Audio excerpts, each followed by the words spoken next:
शिव गुरु को प्रणाम करती हूँ, माता पार्वती के चरणों प्रणाम करती हूँ, मेरा प्रणाम स्वीकार हो। साहेब भैया के चरणों प्रणाम करती हूँ, नीलम दीदी के चरणों प्रणाम करती हूँ, मेरा प्रणाम स्वीकार हो। सभी देवी देवताओं को प्रणाम करती हूँ, सभी गुरु बहन गुरु भाइयों को प्रणाम करती हूँ, सभी माता पिताओं को प्रणाम करती हूँ, मेरा प्रणाम स्वीकार हो। देवों के देव महादेव की आदि चर्चा सुनने पर अपमान होता है, पूरी चर्चा सुनने पर सम्मान होता है। आइए आप सबका कमलेश भक्ति चैनल पर स्वागत है। गुरु बहन गुरु भाई सभी भक्तों के लिए मैं कहती हूँ कि देवों के देव महादेव की पूरी कथा सुनना चाहिए और कमेंट में हर हर भोले जरूर लिखना चाहिए। प्रभु का नाम लेने से और लिखने से दिल में घर में सुकून मिलता है और घर के सब कष्ट दूर होते हैं, घर की सब मुसीबत दूर होती हैं और दिल में भी शांति होती है। इसीलिए प्रभु का नाम जरूर कमेंट में लिखना चाहिए और मेरी वीडियो को आप लाइक शेयर कमेंट कीजिए। आप नए हो तो मेरे चैनल को सब्सक्राइब कीजिए। और मैं आपको आज एक कथा सुनाने जा रही हूँ। कथा बहुत सुंदर है। कथा है 3 भाइयों की। आपको कथा सुनाने जा रही हूँ। देखो तीनों भाइयों में और कितना बदलाव था। 3 भाई थे। एक छोटा सा गांव था तो उस गांव में 3 भाई थे। तो 2 भाई थे वो बहुत तेज थे और भगवान से कोई मतलब नहीं रखते थे। और एक भाई था बड़ा भोला था, बड़ा सीधा था। उसकी पत्नी भी बहुत सीधी थी और वो अपने प्रभु का अपने गुरु के शिष्य थे। तो अपने गुरु का बड़े भाव से, बड़े प्रेम से, बड़े आस्था से दोनों पति और पत्नी पूजा करते थे। बड़ा विश्वास रखते थे देवों के देव महादेव पे। तो क्या हुआ कि 2 भाई थे बड़े, वो बहुत तेज थे और छोटे वाले थे दोनों पति पत्नी बड़े भोले बड़े सीधे थे। तो उन्होंने क्या किया कि उन दोनों को घर से निकाल दिया और हर चीज का कोई भी चीज में से उसको हिस्सा नहीं दिया। आपने दोनों भाइयों ने आधा आधा कर लिया। और जो छोटा वाला था बेचारा वो तो था ही सीधा तो था, बड़ा भोला था लेकिन अपने प्रभु पे बड़ा संपूर्ण विश्वास रखता था। वो कहता था कि मुझे मेरे भाइयों ने कुछ नहीं दिया, कोई बात नहीं, लेकिन मेरे साथ में तो मेरे देवों के देव महादेव हैं, मेरे प्रभु है। जब मेरे साथ में मेरे प्रभु है तो मुझे घबराने का कोई जरूरत नहीं है। और कहते हैं गुरु बहन गुरु भाई कि जिसके साथ में देवों के देव महादेव प्रभु है उसको क्या घबराना, उसे क्या घबराना है। प्रभु उसके सब संकट सब मुसीबत दूर करते हैं। बस उन पे विश्वास बनाए रखिए, विश्वास से हटना नहीं है। तो दोनों पति पत्नी थे, उनको घर से बाहर निकाल दिए। तो उन्होंने क्या किया कि जो खेत था जिसमें ज्यादा धान और गेहूं होते थे वो तो अपना दोनों भाई ले लिए। और जो खेत बंजर था उसमें कुछ अनाज पैदा नहीं होता था वो छोटे भाई को दे दिया था। क्यों कि छोटा भाई बहुत सीधा था। तो इसीलिए वो दोनों भाई उसका कोई मान सम्मान नहीं रखते थे। लेकिन जो छोटा भाई था वो तो अपने भगवान का अपने प्रभु का बड़े श्रद्धा से, बड़ा भक्ति से, बड़े विश्वास के साथ पूजा करता था भगवान की, अपने प्रभु की। तो क्या हुआ कि उसको वही खेत दे दिया। तो क्या करता था कि बेचारा उसी में और मेहनत करता था और वहीं पे जाकर के दोनों पति और पत्नी वही एक मढ़ैया बना ली और वही एक छोटा सा पत्थर रख लिया और उसी का अपने दोनों पति और पत्नी उन्हीं को अपने प्रभु मान के अपने दिल से अपने प्रभु मान करके और अपना पूजा पाठ करते थे।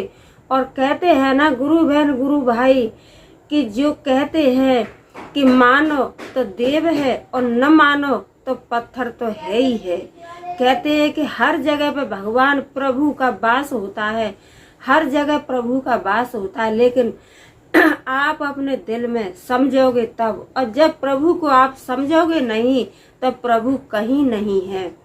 तब बेचारे मिट्टी का शिवलिंग बनाया और उसी में बड़े भाव से बड़ी आस्था से अपने दोनों पति पत्नी पूजा करते थे।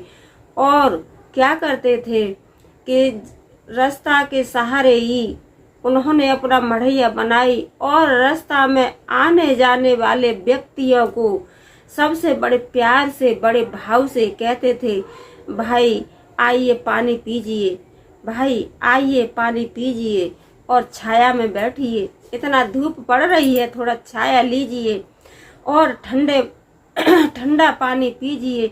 जितने सुबह से शाम तक आप जानते हो कि रास्ता में तो अच्छा भी आदमी निकलता है, खराब भी निकलता है, हर तरह का इंसान, क्योंकि रास्ता है, रास्ता में तो हर मनुष्य निकलता है, किसी का रोक टोक नहीं है।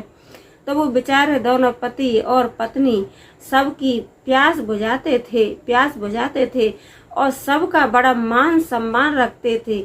उनको सभी में और भगवान नजर आते थे। तो इस दृश्य को और मैया पार्वती और शंकर भगवान कैलाश पर्वत पे बैठे देखते थे। तो मैया पार्वती कहती थी कि प्रभु आप अपने भक्त से कितनी परीक्षा लोगे कि उसके बेचारे के पास में कुछ है तो नहीं, लेकिन जितने राहीगीर रास्तागीर आने वाले जाने वाले जितने हैं वो सबको पानी पिला करके और सबकी प्यास बुझाता है और सबसे हाथ जोड़ करके मान सम्मान करता है।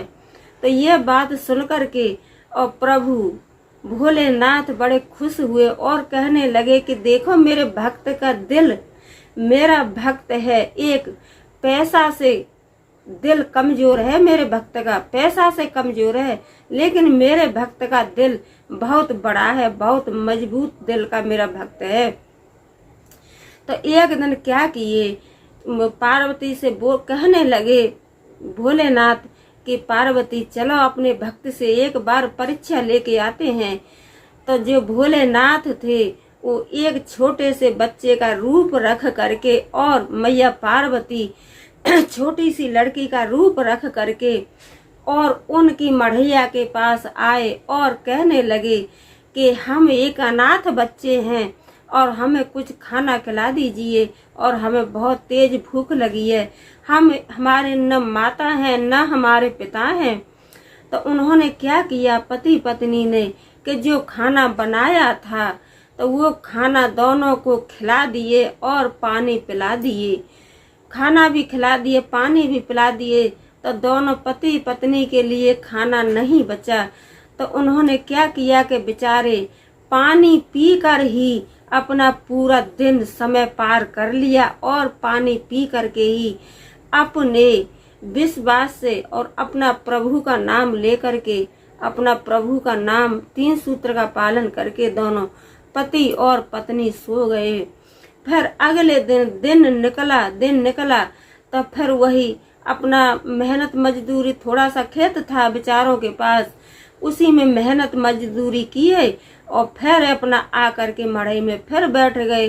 तो उनकी पत्नी खाना बना रही थी और आने जाने वाले तो अपने आ भी रहे, राहीगीर रास्तागीर जा भी रहे। तब वो बेचारे सबसे कहने लगे कि भाई पानी पीजिए, बहन पानी पीजिए, ठंडा पानी है, आप आइए छाया में बैठिए, विश्राम कीजिए, जब आगे के लिए जाइए। तो क्या हुआ कि उनकी पत्नी खाना बना रही थी। तो फिर शंकर भगवान और मैया पार्वती यह दृश्य देख रहे थे। तो फिर मैया पार्वती कहने लगी कि स्वामी आप अपने भक्त से कितनी परीक्षा लोगे, बेचारे कितने आपका विश्वास करते हैं और आपकी भक्ति करते हैं और आपके विश्वास से ही दोनों पति और पत्नी जी रहे हैं, उनको उनके पास कुछ न कोई संतान है, न कोई धन है, न कोई दौलत है, न कुछ नहीं है, लेकिन प्रभु एक आपके सहारे से दोनों पति और पत्नी अपना जीवन चला रहे हैं। तो भोलेनाथ कहने लगे कि हाँ पार्वती, मुझे पता है महादेवी के मेरा भक्त के पास कुछ नहीं है, लेकिन मेरा भक्त अपने दिल से बड़ा शुद्ध है। उसे किसी के चीज का उसे कोई लालच नहीं है, न धन का, न दौलत का, न मकान का, न खेती का, न उसे कोई धन का लालच नहीं है।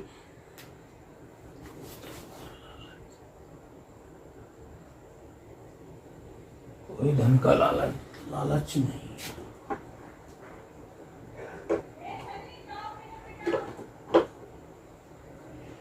हो गए 10 मिनट के बाद रुक गई। भैया पार्वती दोनों फिर एक भिखारी और भिखारिन का रूप धारण करके आए और कहने लगे कि हमें बहुत भूख लगी है, हमें कुछ खाना दे दीजिए, हमें भूख लगी है। तो बेचारी पत्नी उनकी खाना बना रही थी।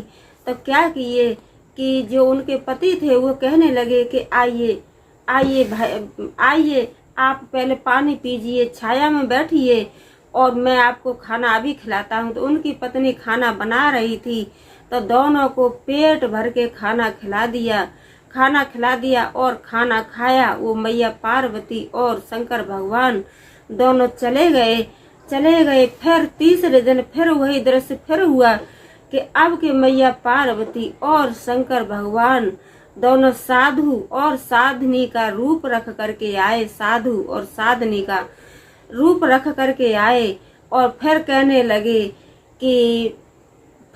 लगे कि हम एक गांव से आए हैं, ब्राह्मण और ब्राह्मणी, और हमको चलते चलते बहुत भूख लगी है और प्यास लगी है, हमें कुछ खाना खिला दीजिए और कुछ दक्षिणा दे दीजिए। तो दक्षिणा के लिए तो बेचारे के पास पैसा नहीं था।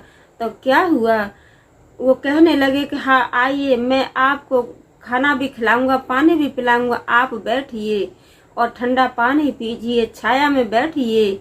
बड़े प्यार से बड़े भाव से उनको बिठाया और वहाँ पे खाना खिलाने के लिए तैयारी की। तो मैया पार्वती और शंकर भगवान दोनों प्रकट हुए और कहने लगे, शंकर भगवान प्रभु कहने लगे कि हे मेरे भक्त, मैंने आपका बहुत खाना खाया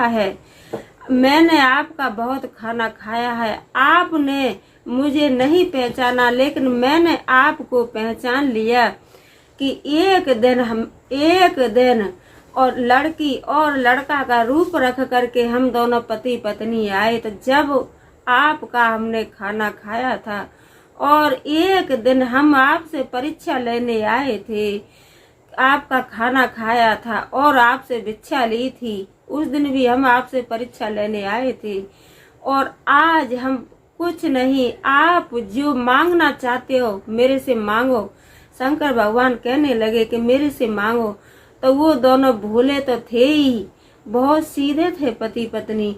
तो हाथ जोड़ करके कहने लगे कि हे प्रभु, हमें कुछ नहीं चाहिए, हमें तो बस आपकी भक्ति चाहिए और आपका हमें हमेशा के लिए सदैव हमको भक्ति चाहिए, हमें भक्ति चाहिए आपकी। ऐसे ही शंकर भगवान ने और अपनी शक्ति से जो खेत था बंजर पड़ा था, उसमें अनाज पानी कुछ होता नहीं था, तो उसमें भी बढ़िया गेहूं फसल लहराने लगी और अनेक तरह के अनाज और उसके जो टूटी मढ़ई थी उसका मकान बन गया और बढ़िया सा मंदिर बन गया और उनके पास कोई भी चीज की कमी नहीं रही।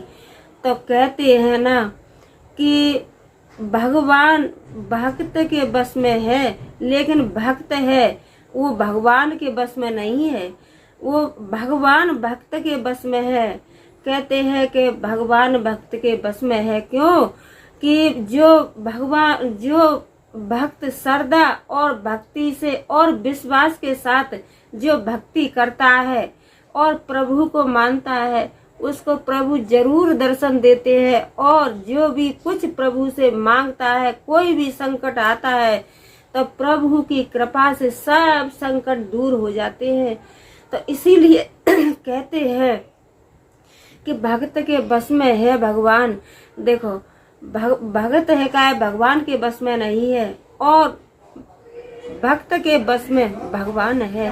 जो भक्त श्रद्धा और भक्ति से प्रभु को चाहता है और प्रभु पर विश्वास रखता है, तो प्रभु उसके लिए कोई चीज का कमी नहीं छोड़ते हैं।